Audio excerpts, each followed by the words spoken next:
There's a lot of unholy things being done in all kinds of houses throughout this state, Delaware, our state house down in Dover, and all the state houses across the country.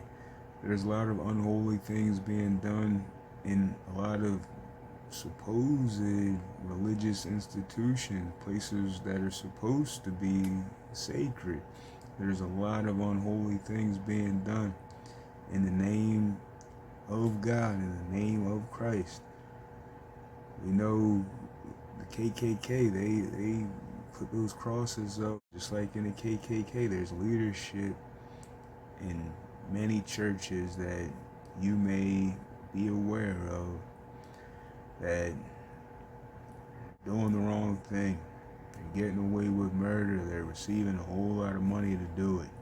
Getting a whole lot of money to make sure that the community around the church, where people are getting high, people are succumbing to overdoses, losing life, are. Wilmington's no different. I don't have land rights or property rights to this house I live in during this health and economic crisis that we've all been terrorized by for many years. I believe that far more than 500,000 people are homeless tonight.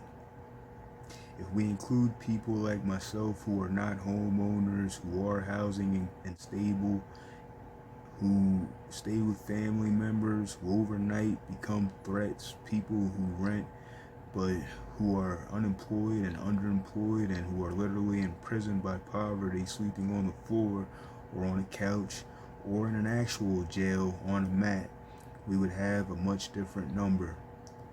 And if we are just looking at Black American men or any minority demographic, including LGBTQ+, cast out by family or illegal immigrants searching for asylum, that number just goes straight up.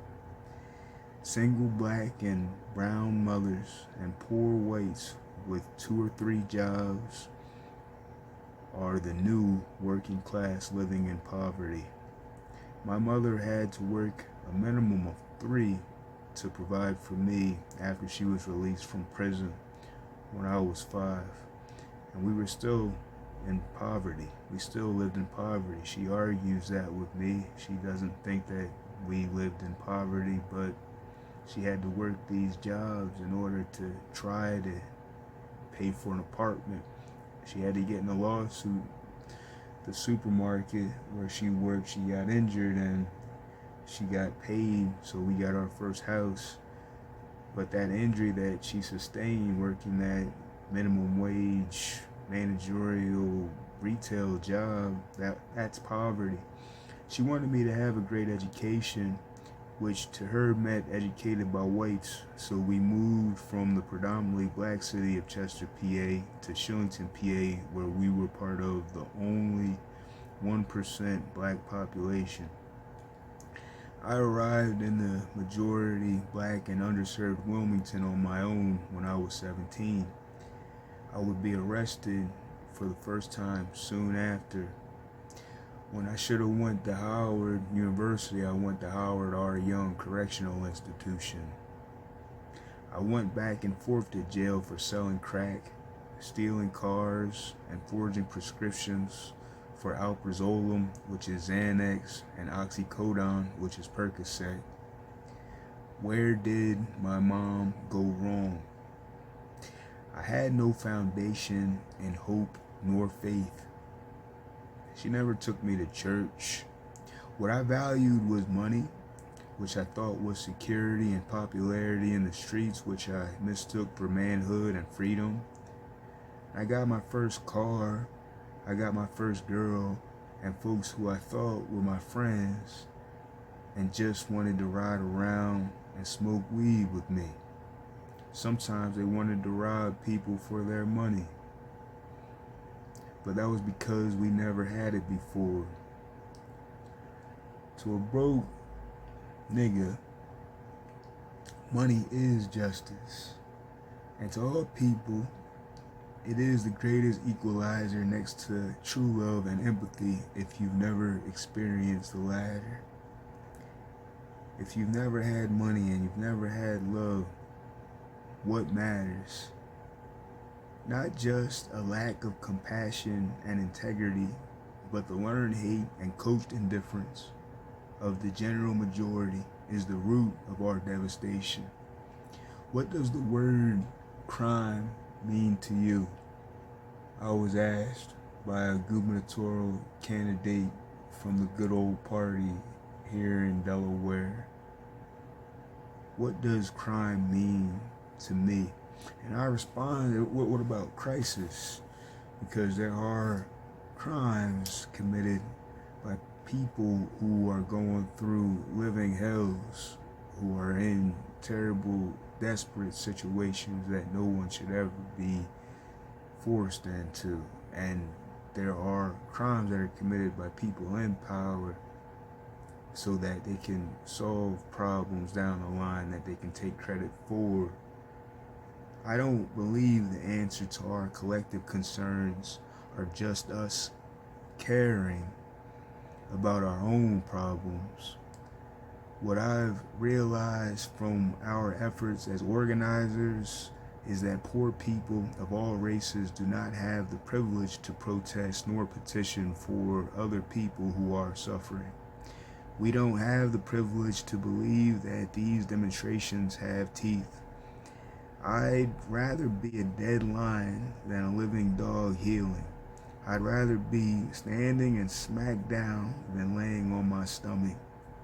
I always wanted to use my platform to help other people to eat. I always wanted to leave a legacy of service.